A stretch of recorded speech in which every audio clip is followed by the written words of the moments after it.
Imagine por um momento que você acorda em um mundo onde tudo ao seu redor parece desproporcional. As pessoas que caminham pelas ruas têm quase 3 metros de altura. Suas vozes ressoam como trovões. Seus passos fazem o chão tremer. Você olha para cima e percebe que é insignificante, vulnerável, uma formiga diante de titãs. Agora imagine que esses gigantes não são apenas maiores que você, mas dominam territórios inteiros, constroem cidades fortificadas e espalham o terror por onde passam. Esse era o mundo descrito nas páginas mais antigas da Bíblia, onde uma raça misteriosa chamada Nefilim aterrorizava a humanidade. Mas aqui está a pergunta que vai mudar tudo o que você pensa saber. Esses gigantes realmente existiram, ou foram apenas sombras projetadas pelo medo ancestral da humanidade? A narrativa dos Nefilim aparece em Gênesis 6, versículos 1 a 4, em apenas algumas linhas enigmáticas que atravessaram milênios e continuam provocando debates acalorados. O texto diz que quando os homens começaram a se multiplicar sobre a terra e lhes nasceram filhas, os filhos de Deus viram que as filhas dos homens eram formosas e tomaram para si mulheres de todas as que escolheram. Então, o texto segue. Naqueles dias, havia gigantes na terra, e também depois quando os filhos de Deus possuíram as filhas dos homens e elas lhes deram filhos. Estes eram os valentes que houve na antiguidade, os homens de fama. Apenas isso. Não há descrição detalhada de batalhas. Não há narrativas extensas sobre sua origem. Não há explicação clara sobre quem eram esses filhos de Deus, ou por que sua união com mulheres humanas gerou uma raça de gigantes. E é justamente essa brevidade, essa lacuna narrativa, que transformou os Nefilim em um dos maiores mistérios da história humana. Porque onde a informação termina, a imaginação humana começa. E quando o medo encontra o desconhecido, nasce o mito. Para entender os Nefilim, precisamos primeiro entender o contexto em que essa história foi escrita. Não estamos falando de um relato moderno, mas de textos que foram compilados e transmitidos oralmente por gerações antes de serem registrados por escribas hebreus, por volta do 6º século a.C., durante ou logo após o exílio babilônico. Esses escribas viviam em um mundo onde cidades-estado disputavam território, onde impérios como a Síria e Babilônia subjugavam povos inteiros, onde a força militar determinava quem sobreviveria e quem seria apagado da história. As escavações arqueológicas no Oriente Médio revelam um cenário fascinante. Nas ruínas de cidades como Jericó, uma das mais antigas continuamente habitadas do mundo, descobrimos muralhas colossais que datam de aproximadamente 8.000 anos antes de Cristo. Essas estruturas eram tão impressionantes que gerações posteriores simplesmente não conseguiam acreditar que seres humanos comuns pudessem tê-las construído. Em Tel Megiddo, no norte de Israel, arqueólogos encontraram camadas de civilizações sobrepostas, cada uma com fortificações cada vez mais elaboradas, testemunhando séculos de conflito e conquista. O livro de Números, no capítulo 13, traz um relato revelador. Quando Moisés envia espiões para explorar a terra de Canaã, eles retornam apavorados, dizendo: "Vimos ali os gigantes, filhos de Anak, descendentes dos gigantes, e éramos aos nossos olhos como gafanhotos, e assim também éramos aos seus olhos." Essa não é apenas uma descrição física, é uma confissão psicológica profunda.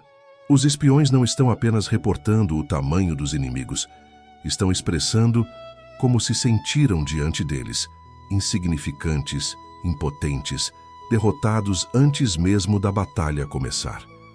E aqui começa a surgir algo extraordinário.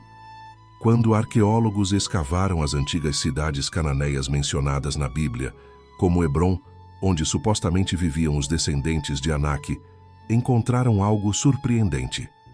Sim, havia fortificações impressionantes. Sim, havia evidências de uma cultura militar avançada. Mas não havia esqueletos de gigantes. Não havia túmulos monumentais indicando uma raça de seres fisicamente superiores. O que encontraram foram cidades bem defendidas, habitadas por pessoas de estatura normal, segundo os padrões da época, mas com tecnologia militar e arquitetônica que parecia quase impossível para os nômades hebreus que vagavam pelo deserto. Então, o que realmente aconteceu? Para responder isso, precisamos mergulhar na psicologia humana e entender um mecanismo mental poderoso chamado projeção psicológica.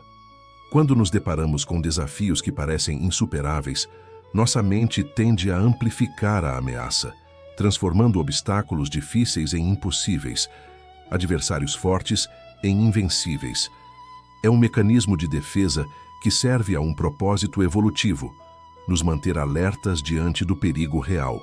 Mas também pode nos paralisar, transformando medos racionais em terrores irracionais. Pense na sua própria vida por um momento. Quantas vezes você enfrentou um desafio que parecia gigantesco, absolutamente impossível de superar, apenas para descobrir depois que era administrável, que você tinha mais força do que imaginava? Aquela apresentação que parecia aterrorizante, aquela conversa difícil que você adiou por meses, aquele projeto que consumia seus pensamentos às 3 da manhã. No momento do confronto, esses desafios assumem proporções monstruosas em nossa mente. Nós os transformamos em gigantes. Os antigos hebreus estavam fazendo exatamente isso. Depois de 40 anos vagando no deserto, enfrentando escassez, conflitos internos e incerteza constante, eles se depararam com cidades fortificadas, exércitos organizados e uma civilização estabelecida. A diferença entre sua realidade nômade e a sofisticação urbana dos canaanitas era tão grande que suas mentes processaram essa diferença não como uma questão de desenvolvimento tecnológico ou organização social, mas como uma diferença física fundamental. Os habitantes dessas cidades não eram apenas mais bem armados ou melhor treinados, eles eram gigantes, literalmente. E essa não era uma interpretação isolada ou única dos hebreus. Culturas ao redor do mundo desenvolveram mitos sobre gigantes em momentos de transição cultural ou confronto com civilizações mais avançadas. Os gregos tinham seus titãs e gigantes que lutaram contra os deuses olímpicos. Os nórdicos falavam dos Jötnar, seres colossais que ameaçavam a ordem do cosmos. Nas Américas, tradições indígenas preservaram histórias de raças gigantes que habitavam a Terra antes da chegada dos ancestrais humanos atuais. Mas voltemos às evidências materiais. Se os Néfilim não deixaram esqueletos de gigantes, o que exatamente deixaram?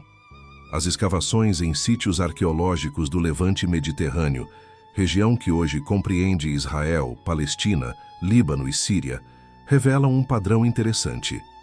Durante a Idade do Bronze, aproximadamente entre 3.000 e 1.200 anos antes de Cristo, essa região foi dominada por uma série de civilizações urbanizadas e militarmente sofisticadas. Em Hazor, ao norte de Israel, arqueólogos descobriram uma cidade que em seu auge tinha cerca de 20.000 habitantes, um número impressionante para os padrões da época. As muralhas da cidade eram construídas com pedras tão grandes que blocos individuais pesavam várias toneladas. O sistema de fortificação incluía portões triplos, torres de vigia e túneis subterrâneos para acesso à água durante cercos. Para um grupo de pastores nômades acostumados a tendas e estruturas temporárias, entrar em uma cidade assim seria como um habitante do século XIX visitando uma metrópole moderna. A escala, a complexidade, a permanência dessas estruturas desafiavam tudo o que conheciam. Os textos ugaríticos descobertos em 1929 nas ruínas da antiga cidade de Ugarit, na costa da Síria, fornecem outro pedaço desse quebra-cabeça. Esses tabletes de argila, escritos em um alfabeto cuneiforme, cerca de 1.400 anos antes de Cristo, contêm mitos e lendas que mostram paralelos notáveis com as narrativas bíblicas. Eles falam de seres divinos que desceram e se misturaram com humanos, de heróis de estatura e poder extraordinários, de uma época de caos e violência que precedeu uma grande inundação. O que isso nos diz? Que a ideia de gigantes ou seres híbridos nascidos da união entre divindades e humanos não era exclusiva dos hebreus. Era parte de um imaginário cultural compartilhado em todo o Oriente Médio Antigo. Cada civilização processou e adaptou essas narrativas de acordo com suas próprias experiências e necessidades teológicas. Para os hebreus, os Nefilim representavam a corrupção que levou ao dilúvio. A prova de que a humanidade havia se afastado tanto de Deus que até mesmo a ordem natural havia sido violada. Mas há uma camada ainda mais profunda nessa história que raramente é explorada. Os Nefilim não eram apenas grandes fisicamente. Segundo as narrativas, eles eram Giborim, uma palavra hebraica que significa valentes, poderosos, até mesmo tiranos. Eram homens de renome, de fama. Que aqui encontramos algo fundamental para entender a psicologia por trás desse mito. O medo não é apenas do tamanho físico, mas do poder, da dominação, da possibilidade de ser subjugado. Quando você lê nas entrelinhas da narrativa bíblica, percebe que os Nefilim representam algo mais sinistro do que apenas estatura.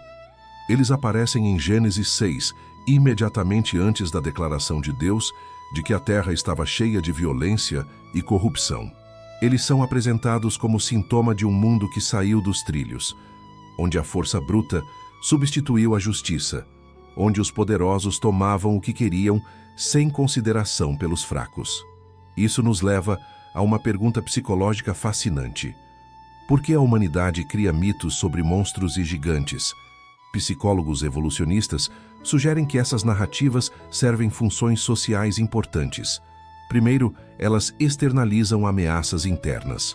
Em vez de reconhecer que a violência e a opressão vêm de dentro da própria sociedade humana, de suas estruturas de poder e hierarquias, é psicologicamente mais fácil atribuí-las a seres externos, anormais, que não fazem parte da humanidade comum.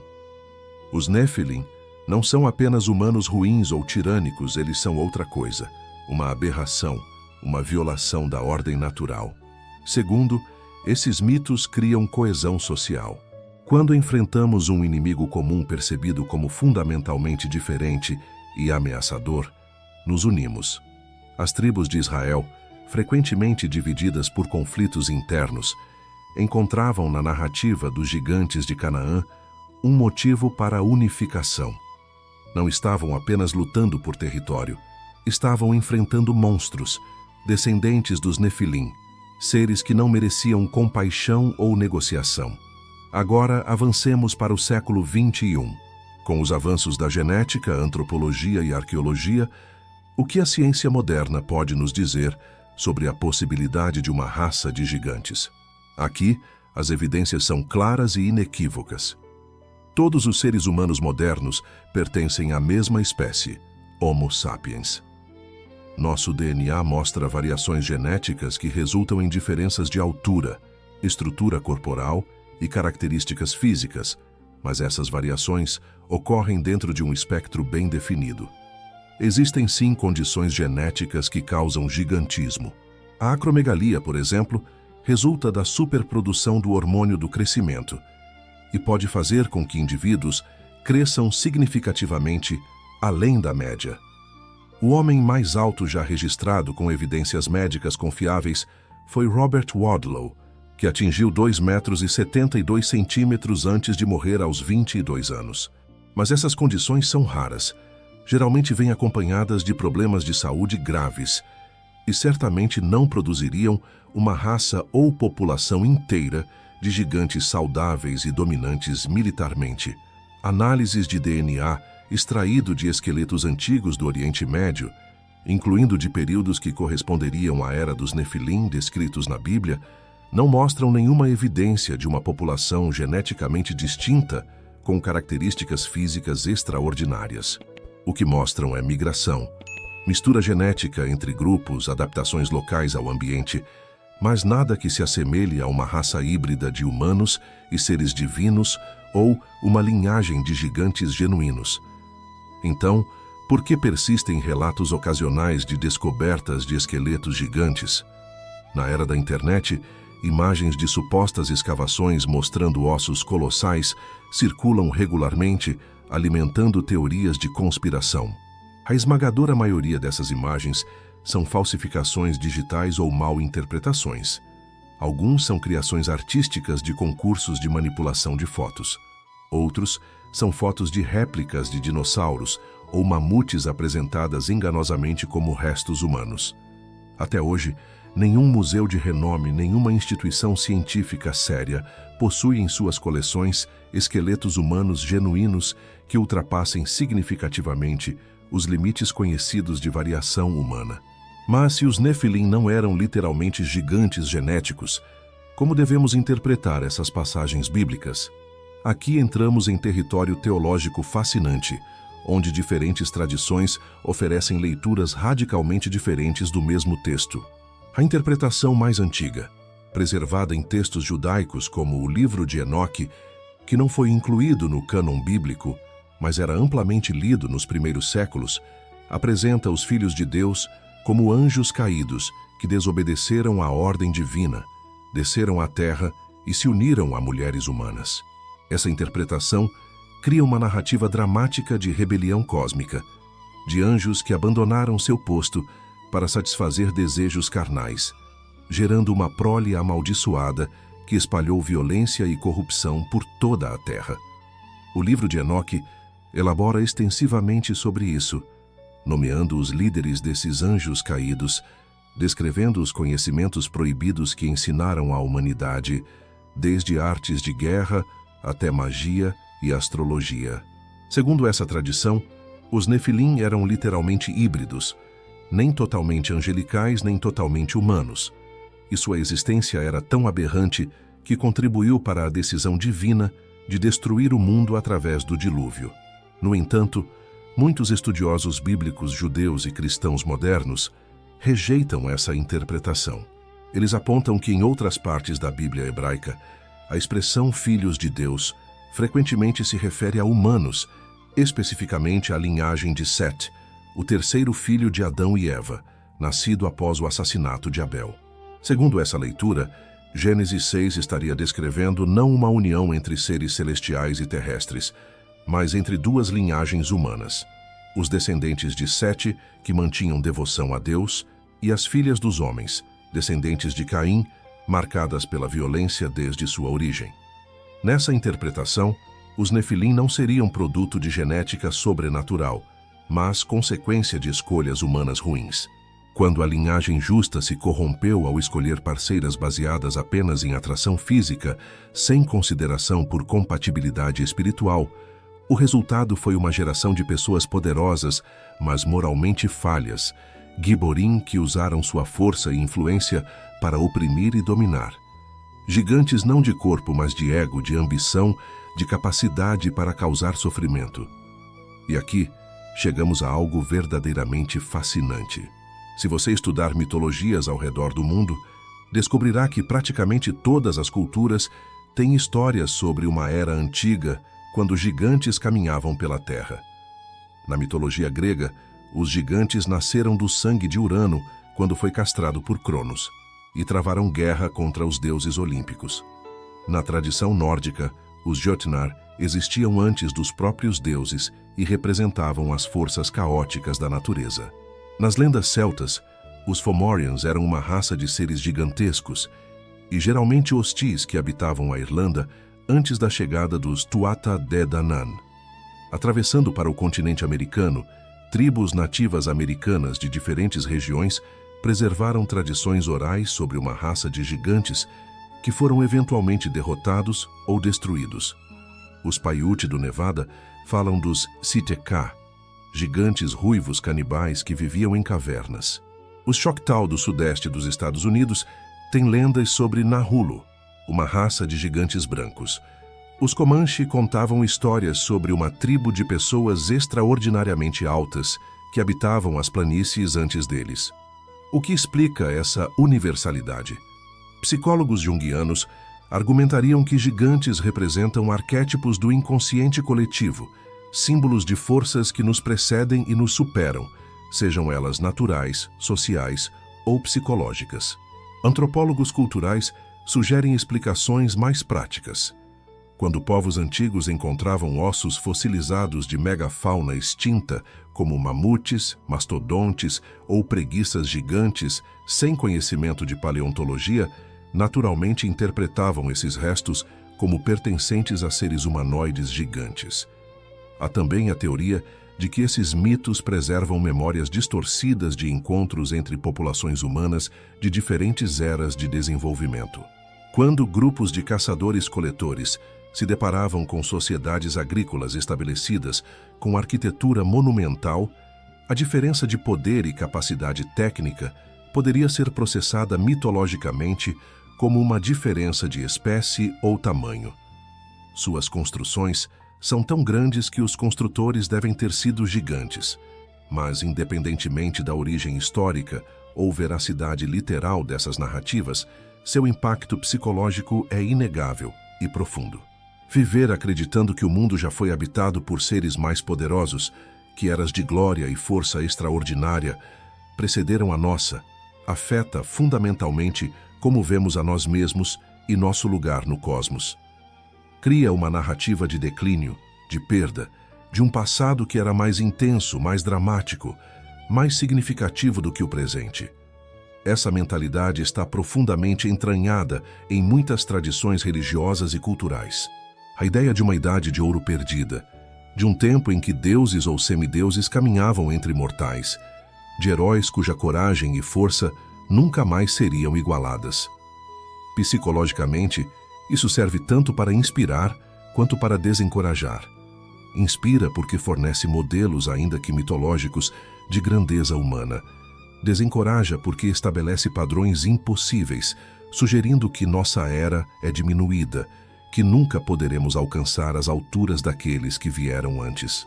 Para os antigos israelitas, a narrativa dos Nefilim tinha uma função psicológica específica e poderosa. Ela explicava por que a vida era tão difícil, por que enfrentavam inimigos tão formidáveis, por que Canaã parecia inconquistável. Não era porque eram fracos ou incompetentes, era porque estavam enfrentando descendentes de uma raça lendária de guerreiros sobrenaturais. Essa crença poderia tê-los paralisado completamente, e de fato paralisou a primeira geração que saiu do Egito, mas também fornecia uma narrativa de superação.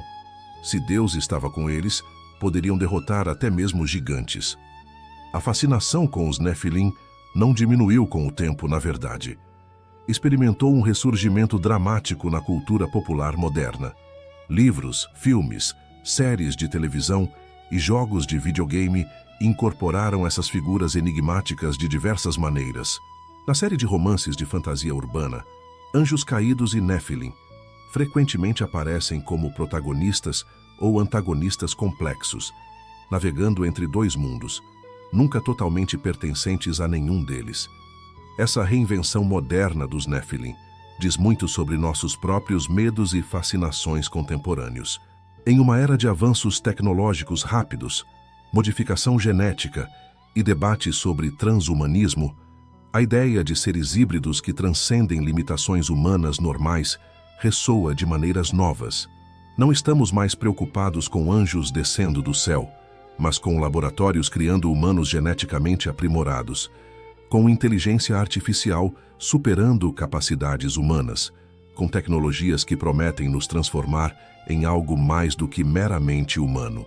Os Nefilim modernos são cientistas loucos, criando supersoldados, corporações desenvolvendo aprimoramentos cognitivos, hackers transcendendo limitações físicas através de interfaces digitais. O medo fundamental permanece o mesmo, que haverá aqueles que se tornam tão superiores em poder e capacidade que os humanos comuns se tornarão obsoletos, dominados, reduzidos a servos ou espectadores irrelevantes em um mundo moldado por titãs pós-humanos.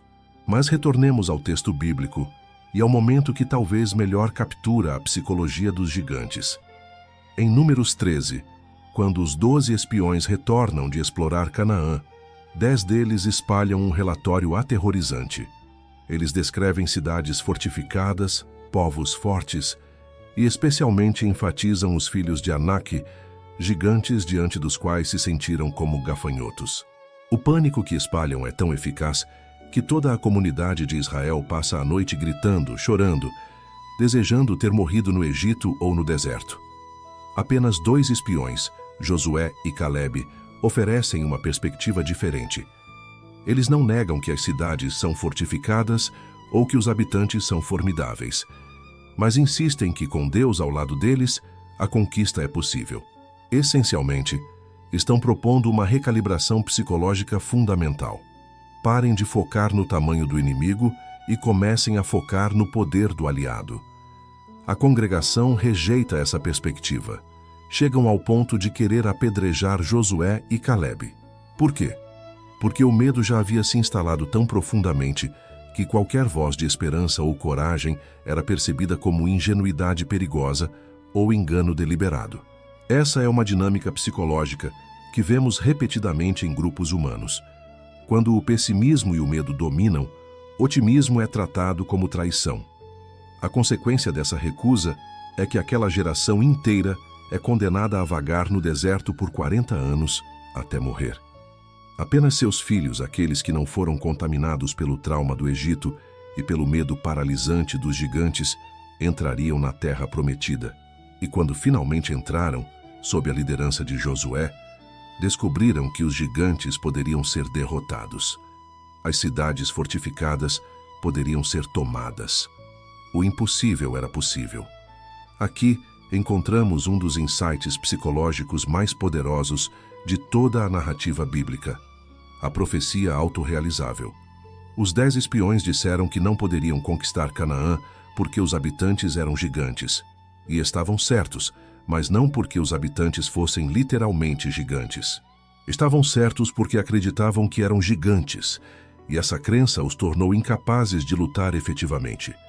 Sua derrota não foi determinada pelo tamanho físico dos inimigos, mas pelo tamanho que esses inimigos assumiram em suas mentes. Quantas vezes fazemos exatamente isso em nossas próprias vidas?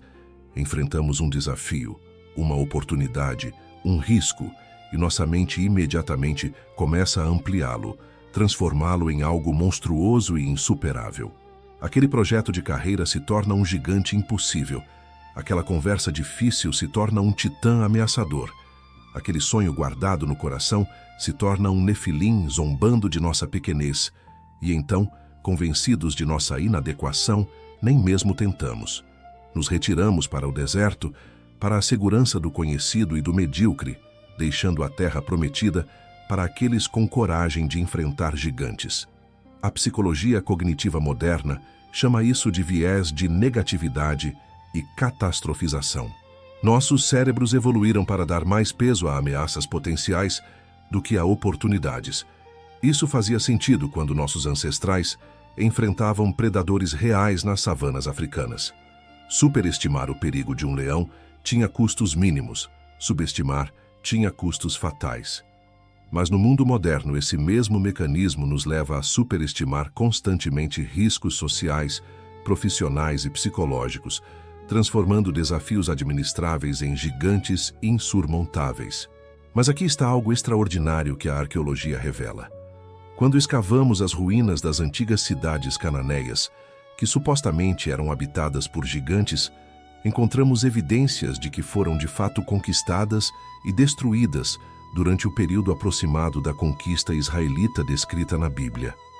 Camadas de cinza e destruição em sítios como Hazor e Laquis indicam conflagrações violentas, datadas aproximadamente do século XIII a.C. Em Jericó, embora a cronologia seja debatida e complexa, há evidências claras de múltiplas destruições ao longo dos séculos. As famosas muralhas que supostamente caíram pelo som de trombetas foram em várias iterações estruturas formidáveis que exigiriam força militar significativa para superar. Mas foram superadas, repetidamente, por humanos normais usando estratégia, persistência e força de vontade.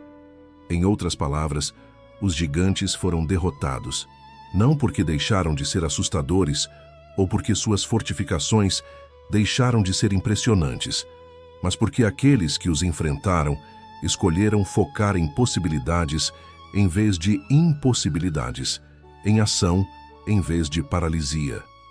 A narrativa bíblica atribui essa mudança de mentalidade à geração seguinte e à liderança de Josué. Mas, psicologicamente, o que aconteceu foi uma recalibração fundamental de como percebiam a si mesmos e suas capacidades. Na psicologia junguiana, existe um conceito chamado sombra, que representa os aspectos de nós mesmos que reprimimos ou negamos. A sombra contém não apenas características negativas que não queremos reconhecer, mas também potenciais e forças que tememos possuir.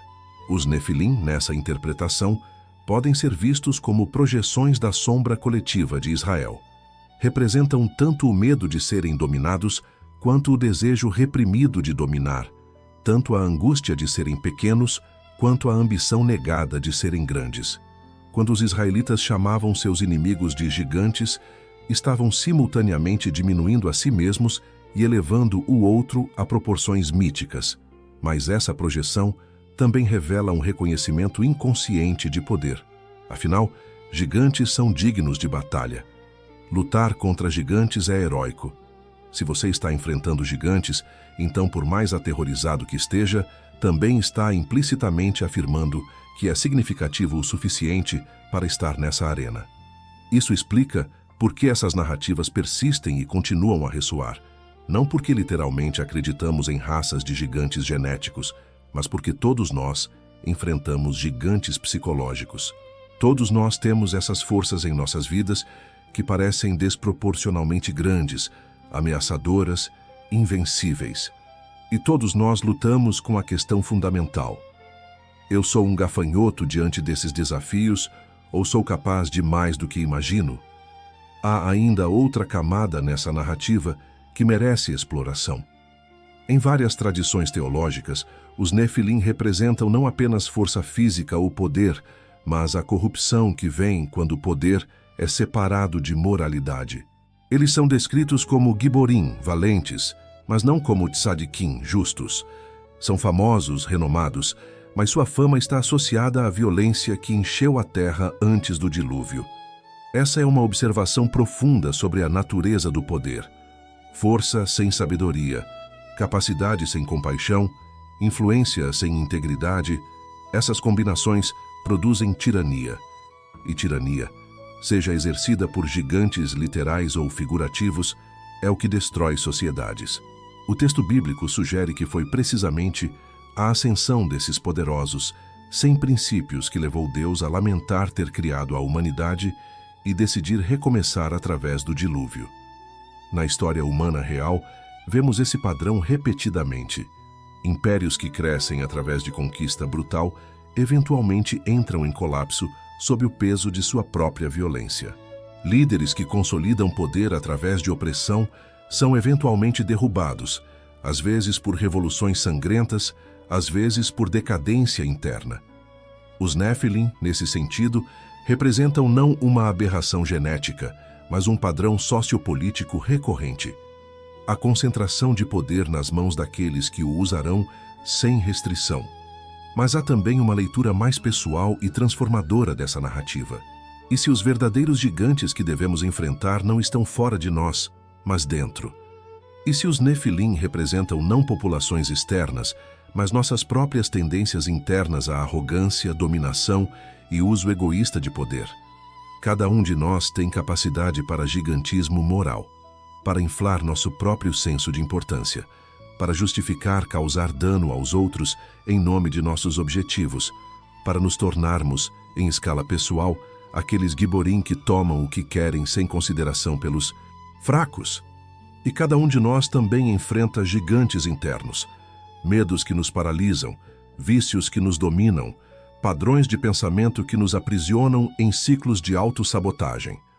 Dessa perspectiva, a história de Israel enfrentando os descendentes dos Nefilim em Canaã se torna uma metáfora para a jornada de qualquer pessoa em direção à maturidade e liberdade. Há gigantes guardando a entrada para a vida que queremos viver. Esses gigantes podem parecer insuperáveis.